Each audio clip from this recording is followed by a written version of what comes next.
Bismillahirrahmanirrahim. Assalamualaikum warahmatullahi wabarakatuh.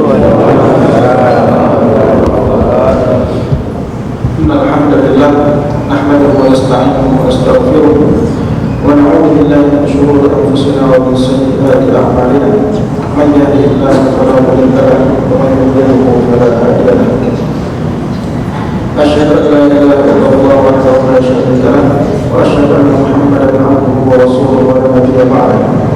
Allahumma shalli wa sallim ala nabiyyina Muhammadin wa ala alihi wa sahbihi ajma'in. Amma ba'd. Bapak Ibu jamaah salat subuh yang dirahmati dan dimuliakan Allah Subhanahu wa taala. Sebagaimana Allah kumpulkan kita pagi yang berkah ini di masjid ini, juga salah satu rumah Allah yang mulia ini, maka mudah-mudahan nanti Allah juga kumpulkan kita di dalam surga. Alhamdulillah, puji syukur tidak habis-habisnya kita panjatkan hanya kehadirat Allah Subhanahu wa taala atas semua nikmat Allah, semua karunia Allah yang telah Allah limpahkan kepada kita. Salam dan salam semoga senantiasa tercurah kepada tauladan kita Nabi besar Muhammad sallallahu alaihi wasallam. Jamaah yang dirahmati Allah, pagi ini saya ingin mengajak kita semua untuk berbicara tentang iman. Berbicara tentang iman. Iman yang alhamdulillah Allah titipkan di hati kita, dan itu menjadi salah satu nikmat yang harus selalu kita syukuri setiap saat. Karena coba kita perhatikan, saat ini kurang lebih 7 miliar manusia yang hidup bersama-sama kita di atas muka bumi. Mulai dari kita di Asia, di Eropa, Afrika, Australia, muka bumi 7 sampai 7,5 miliar manusia. Dari 7 miliar itu berapa persen, berapa miliar yang Allah titipkan iman ke dalam hati mereka? Enggak mungkin tidak sampai 2 miliar. Mungkin sepertiga atau kurang. Sehingga nikmat iman ini betul-betul kita harus syukuri setiap saat. Dan kita tahu iman itu selalu ada kalanya dia bertambah, ada kalanya dia berkurang.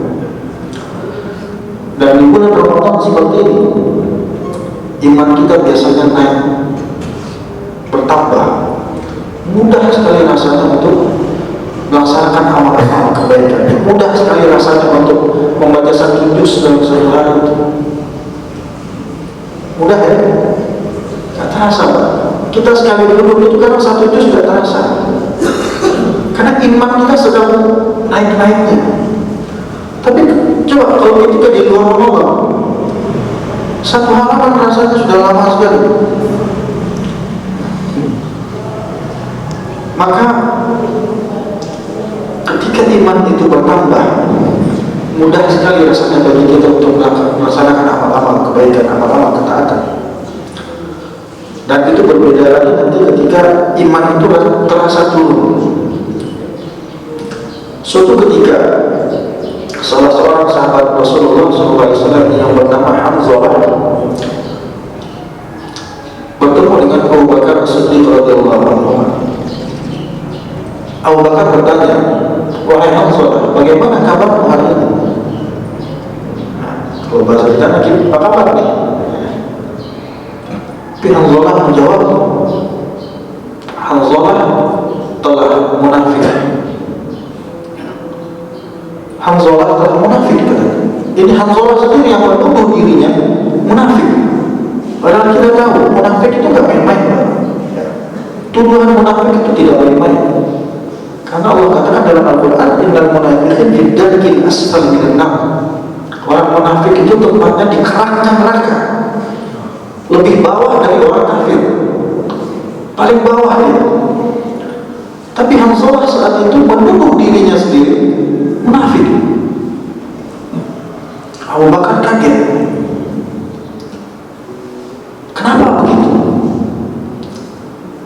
Lalu Hanzalah mengatakan, demi Allah, ketika kita berada bersama-sama dengan Rasulullah SAW, ketika kita berada di majelis Rasulullah, mendengarkan tausiah, nasihat dari Rasulullah, itu rasanya iman itu pol. Kalau ngecas handphone itu 100%. Ketika bersama dengan majelis Rasulullah, rasanya surga dan neraka itu ada di hadapan kita, seolah bisa melihat surga dan neraka. Kira-kira kalau kita kebayang surga dan neraka itu, motivasi amalnya akan luar biasa.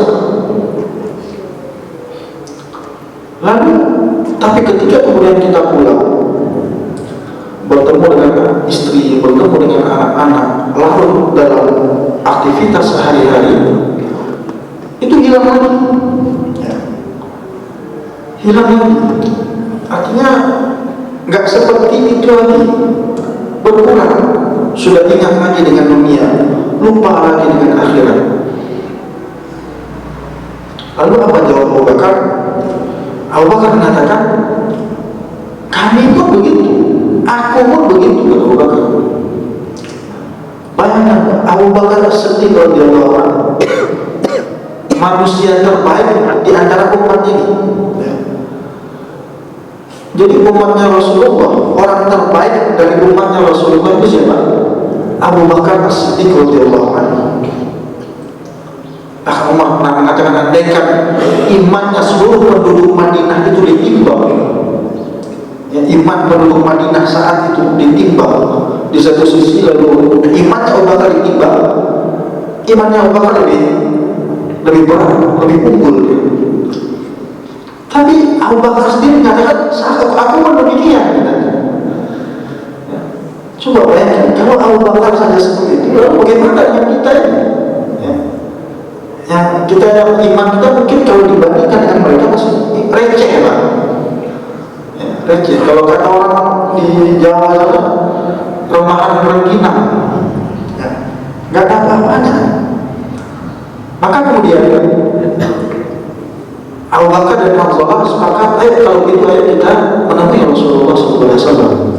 Kita tanyakan kepada Rasulullah. Lalu mereka datang kepada Rasulullah dan menceritakan, ya Rasulullah, ini kok gimana ini? Ketika bersamamu rasanya iman itu sampai puncaknya, seolah-olah kami bisa menyaksikan surga dan neraka.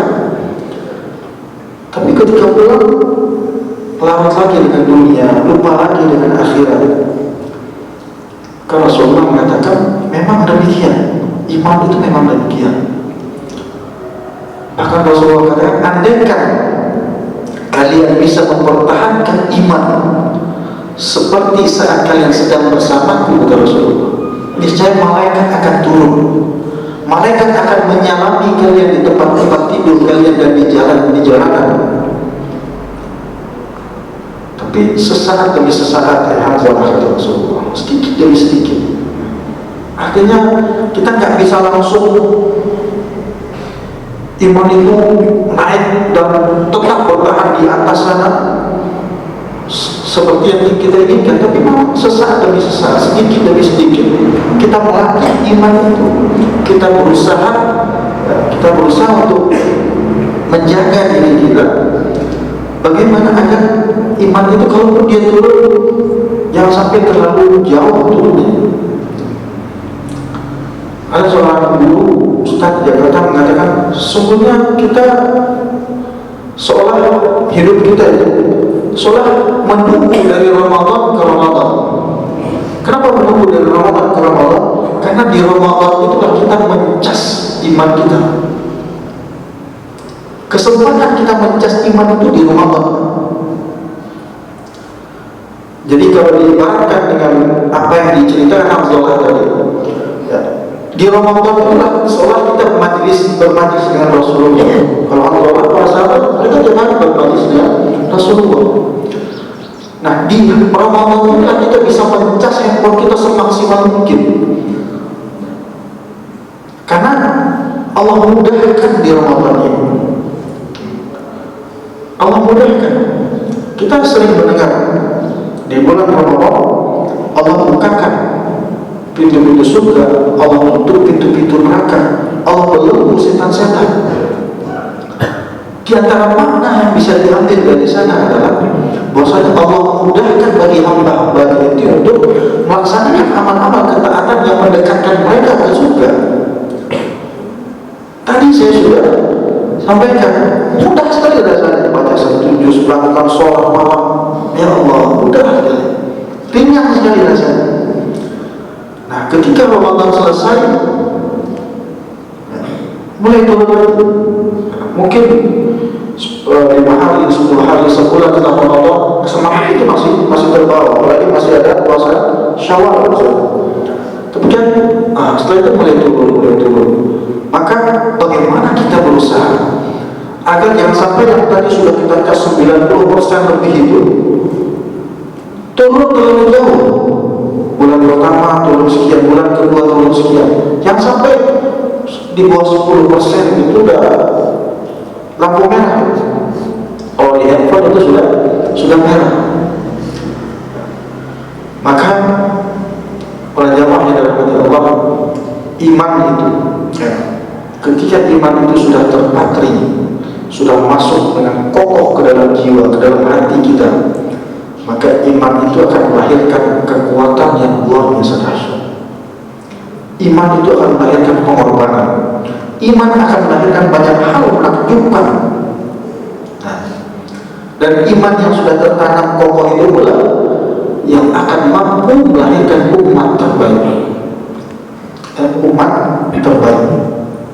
Kuntum khairu ummah ukhrijat lin-nas ta'muruna bil ma'ruf wa tanhauna 'anil munkar wa tu'minuna billah.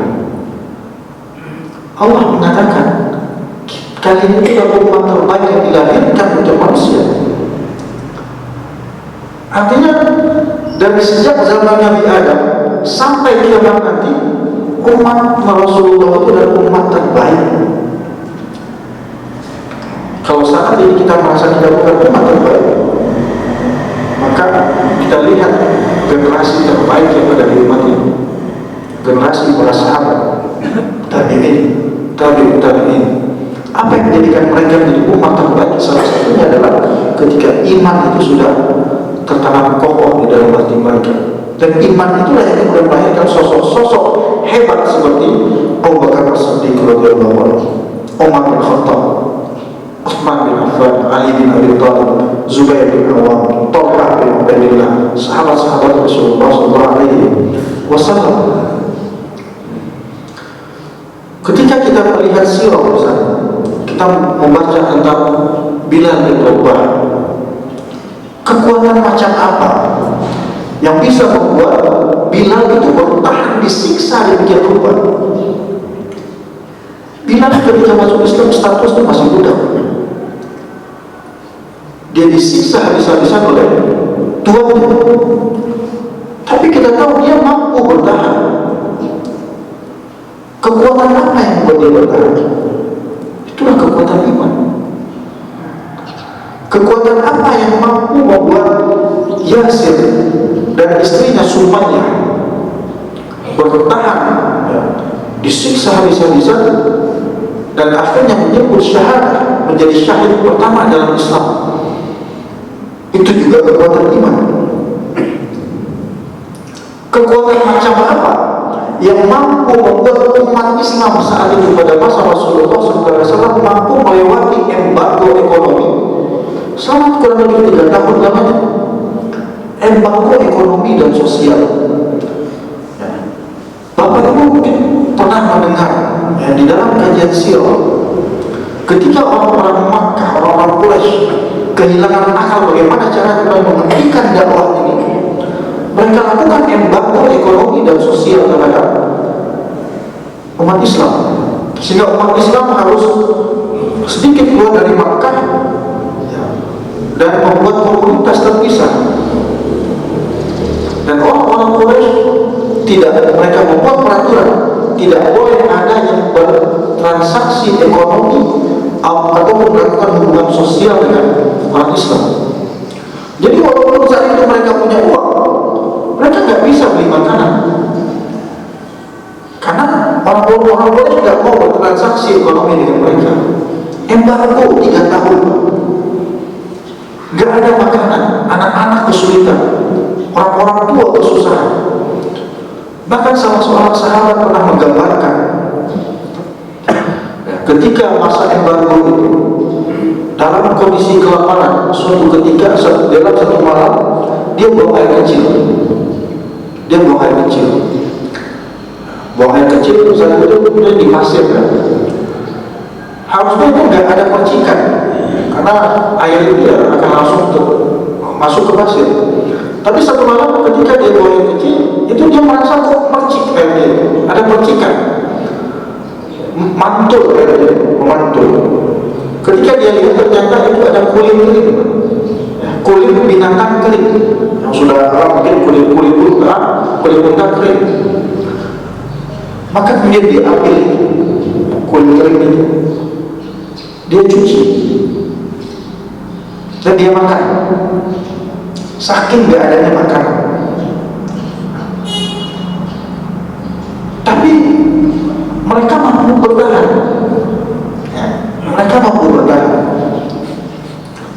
Itu nanti embargo ekonomi itu kemudian berakhir ketika ada sejumlah orang-orang Quraisy yang juga tidak terima. Jadi orang Quraisy itu gak semuanya jahat. Ada kelompok-kelompok kafir yang memang mereka membuat aturan seperti itu, tapi masih ada di antara mereka yang masih memiliki hati. Akhirnya mereka sepakat kita harus robek. Jadi perjanjian itu mereka tulis, lalu diletakkan di dalam Ka'bah agar tidak ada yang melanggar. Nah, sebagian dari mereka kemudian bermufakat ini sudah keterlaluan. Kita tidak bisa membiarkan mereka seperti itu. Maka kemudian mereka sepakat untuk merobek, membatalkan perjanjian yang sudah dibuat, perjanjian zalim yang dibuat oleh orang-orang Quraisy. Tapi ternyata ketika mereka membuka, mereka dapati kertasnya itu ternyata sudah habis juga dimakan air. Yang tersisa hanya tulisan yang ada Bismikallahumma. Bismillah, hanya itu tulisan yang tersisa. Maka otomatis dengan hilangnya lembaran perjanjian itu maka batal pula embargo ekonomi dan sosial yang diterapkan pada kaum muslimin pada saat itu. Nah, kekuatan iman itulah yang membuat mereka mampu bertahan. Begitu juga ketika mereka hijrah ke Madinah atau ke Habasyah sebelumnya. Mereka tinggalkan harta benda mereka di Makkah. Mereka datang ke Madinah sebagai muhajir, membuka lembaran baru. Mereka tinggalkan semuanya harta mereka. Itu juga dengan dorongan iman. Iman itu pula yang kemudian membuat mereka mampu bertahan, membuat mereka mampu tegar ketika harus berhadapan dengan musuh yang seringkali jumlahnya berkali-kali lipat dari jumlah mereka di berbagai ghazwah, di berbagai perang yang dihadapi oleh kaum muslimin pada saat itu. Maka kita juga menginginkan iman seperti iman mereka. Betul Pak? Ibu? Kita juga ingin punya iman seperti itu. Kita nggak kebayang kalau kita yang harus menghadapi apa yang dihadapi oleh Bilal saat itu, kita nggak tahu apakah kita akan sanggup atau tidak. Maka kita bisa melihat apa saja buah dari keimanan yang seperti itu, untuk kemudian kita bisa mengukur sejauh mana iman kita untuk bisa mengejar iman yang mereka miliki. Jadi ada buah-buah keimanan yang nanti kita akan lihat apakah di antara buah itu ada yang sudah kita miliki atau tidak. Nah, keimanan yang pertama adalah ketika iman itu sudah terpatri di dalam jiwa kita, adalah ketika kita selalu berupaya untuk bersegera melakukan amal-amal kebaikan. Yang pertama apa? Buah dari keimanan adalah bersegera mengerjakan kebaikan. Iman itu tidak diam. Iman itu akan mendorong. Iman itu seperti mesin penggerak. Orang yang punya iman gak mungkin akan diam, gak mungkin akan diam saja tanpa melakukan amal-amal kebaikan. Di dalam surat Al-Asr misalnya, kita semua insyaallah hafal. Wal 'asr innal insana lafi khusr illa alladziina aamanu wa 'amilus shalihaat wa tawassaw bil haqq wa tawassaw bis sabr. Demi masa kata Allah, sesungguhnya semua manusia berada dalam kerugian. Gak ada kecuali itu. Istilahnya kalau ayat itu berhenti di situ, semua manusia akan ke neraka. Karena innal insana lafi khusr, sesungguhnya manusia benar-benar berada di dalam kerugian. Kalau manusia berada dalam kerugian, maka pasti ujungnya ke neraka. Tapi kemudian Allah sambung ayat itu dengan mengatakan illa, semua manusia dalam kerugian, ada kecualinya. Siapa pengecualian itu? Illal ladzina amanu, orang-orang yang beriman. Baik, alhamdulillah kita mengaku sebagai orang yang beriman. Kita bersyukur Allah titipkan iman ke dalam hati kita. Salah satu bukti dari itu adalah ketika Allah mengatakan, hai orang-orang yang beriman, diwajibkan atas kalian berpuasa, kita sambut seruan itu karena kita merasa sebagai orang yang beriman. Karena kalau kita nggak merasa sebagai orang yang beriman, kita nggak puasa. Karena ayat puasa itu ditujukan kepada siapa? Pada orang yang beriman. Illal ladzina amanu. Lalu Allah katakan wa 'amilus shalihaat. Amal soleh pada hakikatnya itu sudah merupakan bagian dari iman. Tapi Allah sebutkan lagi di sana wa 'amilus shalihaat untuk menunjukkan bahwasanya iman saja tidak cukup tanpa dibarengi dengan amal soleh. Jika ada orang mengatakan saya beriman, tapi dia enggak, harus ada bukti dari keimanan itu. Harus ada bukti dari iman kita. Dan buktinya itu adalah berupa amal soleh. Wa 'amilus shalihaat wa tawassaw bil haqq wa tawassaw bis sabr. Amilus shalihat itu kita melaksanakan amal soleh untuk diri kita. Kita sholat, kita puasa, kita bayar zakat, kita ibadah haji. Tapi belum mengajak orang lain. Islam itu agama bukan agama individu, dia agama sosial. Agama yang menuntut penganutnya untuk mengajak orang lain. Maka ada tawassaw bil haqq, ajak orang lain ke dalam kebenaran, ajak orang lain untuk melakukan kebaikan-kebaikan. Maka ketika kita mulai mengajak itu, maka mulai di sana muncul tantangan-tantangan sehingga wa tawassaw bis sabr. Maka dibutuhkan saling menasihati dalam kesabaran. Karena semua itu tadi, baik itu amal saleh maupun ketika mengajak orang lain, maka itu membutuhkan kesabaran itu. Maka jadi yang pertama, iman membuat kita bersegera melaksanakan amal-amal kebaikan. Di dalam surat Al-Mu'minun misalnya Allah berfirman, innal ladzina hum min khasyati rabbihim musyrikun. Sungguhnya orang-orang yang berhati-hati di dalam hidup mereka karena takut akan azab Tuhan mereka. Walladzina hum bi ayati rabbihim yu'minun, dan orang-orang yang beriman pada ayat-ayat Tuhan mereka, ayat-ayat Allah. Walladzina hum bi rabbihim la yusyrikun, dan orang-orang yang tidak menyekutukan Allah dengan apapun. walladzina yu'tuna ma ataw wa qulubuhum wajilah. Dan orang-orang yang berikan apa yang telah mereka berikan dengan hati yang takut. Kenapa? Annahum ila rabbihim raji'un. Karena mereka tahu bahwasanya mereka akan kembali kepada Tuhan mereka.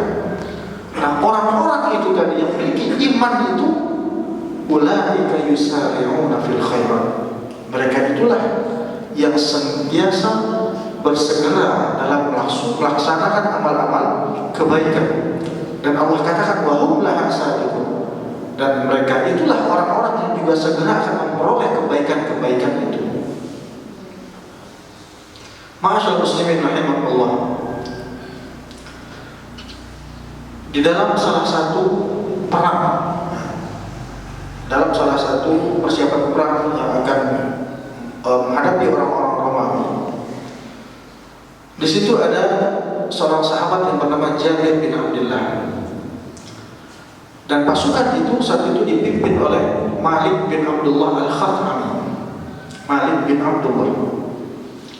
Sebelum berangkat, seperti biasa, komandan perang itu dia akan memeriksa barisan pasukannya. Dia berjalan dari depan ke belakang untuk meriksa kesiapan pasukan. Lalu dia melihat Jabir bin Abdullah sedang berdiri. Padahal di sampingnya ada hewan tunggangannya. Ada hewan tunggangannya. Maka Malik bin Abdullah bertanya, "Hai Jabir, kenapa engkau tidak naiki tunggangan? Sementara yang lain sudah bersiap-siap menaiki tunggangannya untuk berangkat." Lalu apa jawaban dari Jabir bin Abdullah? Dia katakan, "Karena aku pernah mendengar Rasulullah sallallahu alaihi wasallam bersabda, man ukhbira qadamahu fi sabilillah harramahu Allah 'ala nar." Barang siapa yang kedua kakinya berdebu di jalan Allah, maka Allah haramkan atasnya api neraka. Apa yang dia katakan? Barang siapa yang kedua kakinya berdebu di jalan Allah, Allah haramkan atasnya neraka. Maka Jabir bin Abdullah memaknai hadis itu sebagaimana adanya. Dia merasa jika dia naik kendaraan, kakinya nggak terlalu berdebu. Dia ingin kakinya berdebu secara langsung agar Allah haramkan atasnya neraka. Mendengar itu Malik bin Abdullah kemudian diam, lalu dia kembali ke depan pasukan. Di depan pasukan kemudian dia berteriak, memanggil Jabir bin Abdullah, "Hai Jabir bin Abdullah, kenapa engkau berdiri di bawah sementara engkau punya hewan tunggangan?" Dia bertanya lagi. Saat itu kemudian Jabir bin Abdullah paham. Oh, berarti ini Malik bin Abdullah ingin agar jawaban yang tadi itu didengar oleh pasukan yang lain.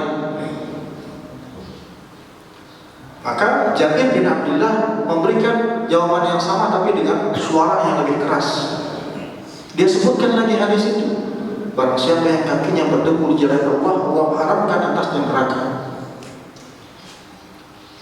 Mendengar itu, banyak kemudian dari anggota pasukan yang lain turun dari hewan tunggangannya, karena mereka juga ingin kakinya berdebu di jalan Allah. Ini salah satu contoh bagaimana mereka saat itu berusaha untuk bersegera mengerjakan kebaikan, mengerjakan amal soleh yang bisa mereka laksanakan. Lalu pada satu hari di Madinah Al-Munawwarah, ini sesudah wafatnya Rasulullah, Madinah itu terdengar suara gemuruh, dan seolah-olah tanah itu bergoyang seperti gempa kecil. Kemudian Ibunda Aisyah bertanya, "Ada apa? Apa yang terjadi di Madinah?" Lalu dijawab, "Ada kafilah dagang milik Abdurrahman bin Auf datang." kafilah dagang milik Abdurrahman bin Auf. Kita tahu Abdurrahman bin Auf ini adalah salah satu konglomerat sahabat, ya, salah satu sahabat yang kaya raya, pedagang yang sukses. Kafilah dagangnya berapa? 700 ekor unta. Bisa kebayang? Bisa kebayang 700 ekor unta datang ke Madinah full dengan bahan makanan. Jadi tiap unta itu punggungnya itu full dengan barang dagangan, dengan makanan. Tapi tidak hanya satu unta, tidak hanya 10, tidak hanya 50, tidak hanya 100, tapi 700. Gimana enggak goyang itu Madinah? Karena para ulama sirah mengatakan kota Madinah pada masa itu sama dengan area Masjid Nabawi yang ada sekarang. Ya, kalau Bapak Ibu pernah ziarah ke Madinah, ya sebesar itulah area Masjid Nabawi itu, ya seperti itu dulu kota Madinah. Jadi kalau kita keluar dari Masjid Nabawi pada masa itu sudah sama dengan keluar kota Madinah. Nah, bayangkan dengan area seperti itu didatangi oleh 700 ekor unta. Lalu apa kata Aisyah? Barakallahu fima a'tahu minad dunya. Semoga Allah memberkahi Abdurrahman bin Auf dengan apa yang Allah berikan kepadanya di dunia. Bunda Aisyah mendoakan agar rezekinya itu diberkahi. Tapi kemudian dia lanjutkan, wala thawabul akhirati a'zam. Tapi sesungguhnya pahala di akhirat itu lebih besar, lebih agung, lebih mulia. Belum sampai 700 ekor unta itu datang semuanya. Belum sempat unta-unta itu duduk. Berita atau ucapan Bunda Aisyah itu telah sampai ke telinga Abdurrahman bin Auf. Berita itu jalan lebih cepat. Ketika Abdurrahman bin Auf mendengar Aisyah mengatakan demikian, dia segera datang kepada Bunda Aisyah. Lalu dia katakan, "Ushiduka ya ummah, anna hadhihi al-'ayn jami'aha bi ahmaliha wa aqtabiha wa ahlasiha fi sabilillah." Wahai bunda, ya, para sahabat memanggil ya ummah, wahai bunda, engkau menjadi saksi bahwasanya semua kafilah dagang itu, mulai dari untanya, barang bawaannya, pelananya, semuanya fi sabilillah. Aku sedekahkan, aku infakkan di jalan Allah. Ini lagi-lagi memberikan contoh kepada kita betapa iman itu mendorong mereka untuk terus bersegera melaksanakan amal-amal kebaikan. Mereka akan senantiasa berlomba dalam kebaikan. Karena ketika orang yang hatinya telah dipenuhi oleh keimanan, dia tidak ingin didahului oleh orang lain di dalam kebaikan. Dia tidak ingin orang lain mendahuluinya dalam kebaikan. Dan bahkan ketika dia tidak mampu melakukan amal kebaikan sebagaimana yang dilakukan oleh orang lain, dia akan sedih, bahkan dia akan menangis. Ketika dia tidak mampu melakukan kebaikan seperti orang lain. Dan sirah Rasulullah yang terjadi di dalam hidup Rasulullah itu sudah memberikan contoh bagi kita. Bagaimana ketika Rasulullah mempersiapkan kaum muslimin untuk pergi ke Tabuk, untuk perang Tabuk. Tabuk itu sekarang masuk wilayah Yordania, kurang lebih 700 km dari Madinah. Dan itu terjadi di musim panas, sehingga nggak mungkin ke sana itu berjalan kaki 700 km. Maka akhirnya yang saat itu berangkat adalah mereka yang memang memiliki hewan tunggangan, entah itu unta atau kuda atau yang lain. Namun sebagian sahabat tidak punya itu. Sebagian sahabat mereka kekurangan, mereka tidak memiliki hewan tunggangan. Akhirnya salah satu di antara mereka bernama Abdullah bin Maqil al-Muzani. Mereka datang kepada Rasulullah, ya Rasulullah, tolong bawa kami. Ya Rasulullah, tolong bawa kami. Kami ingin berangkat. Kami juga ingin berangkat perang. Kami ingin berangkat jihad. Lalu Rasulullah mengatakan, Wallahi ma ajidu ma ahmilukum alaihi, demi Allah, aku tidak punya hewan tunggangan yang bisa kalian gunakan untuk pergi ke sana. Terbatas. Keuangan negara juga sangat terbatas. Akhirnya apa? Mereka pulang dalam keadaan menangis. Menangis karena apa? Karena tidak bisa ikut jihad, Pak. Kalau orang-orang munafik, mereka merasa senang. Bahkan mereka akan buat alasan-alasan agar nggak perlu ikut berjihad. Tapi lihat orang-orang yang di dalam hatinya ada iman ini, mereka menangis karena tidak bisa ikut berjihad, karena kondisi yang memaksa mereka, bukan karena keinginan mereka. Dan ini Allah juga abadikan di dalam Al-Quran.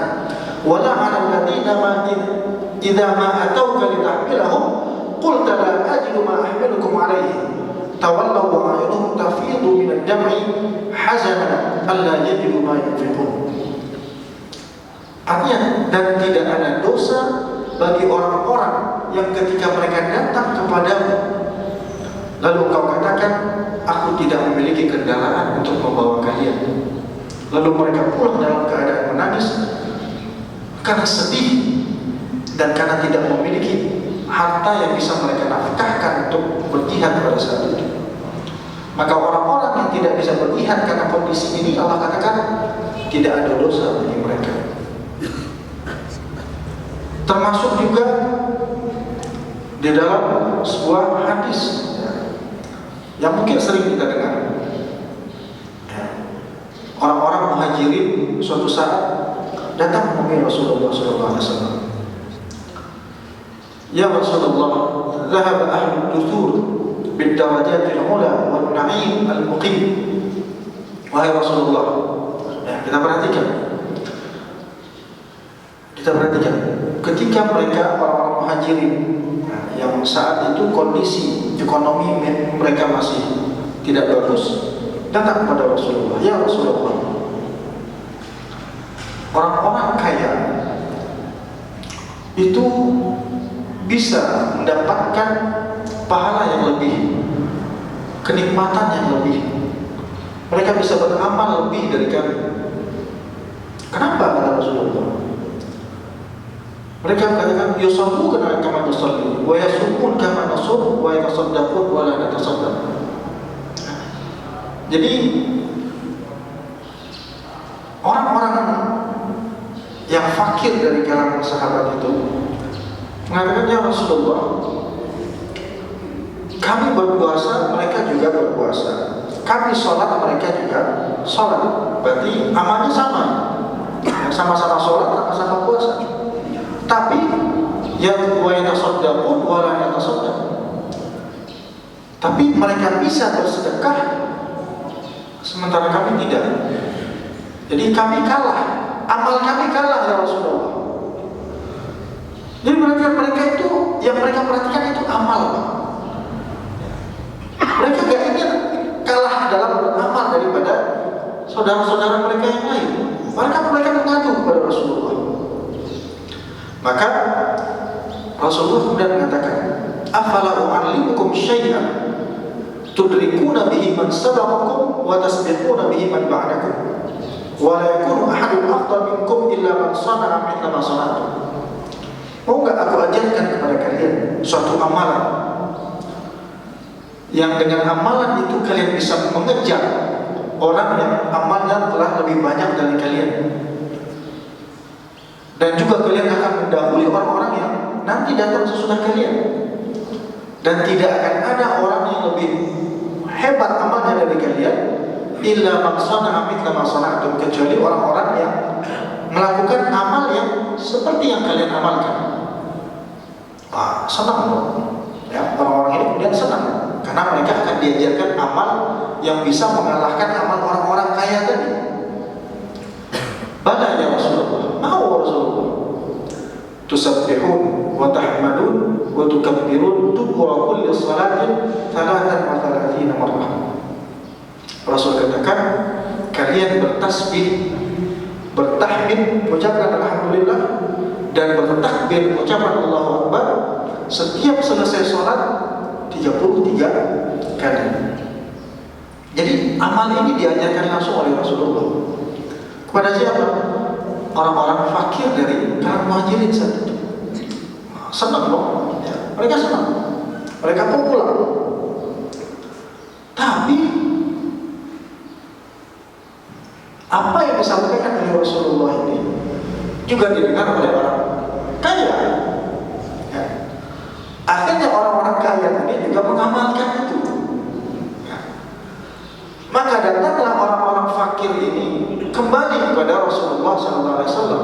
Ya Rasulullah, sami'a ikhwanuna ahlul amwal bima fa'alna fa'alu mithlahu. Ya Rasulullah, orang-orang kaya itu dengar juga.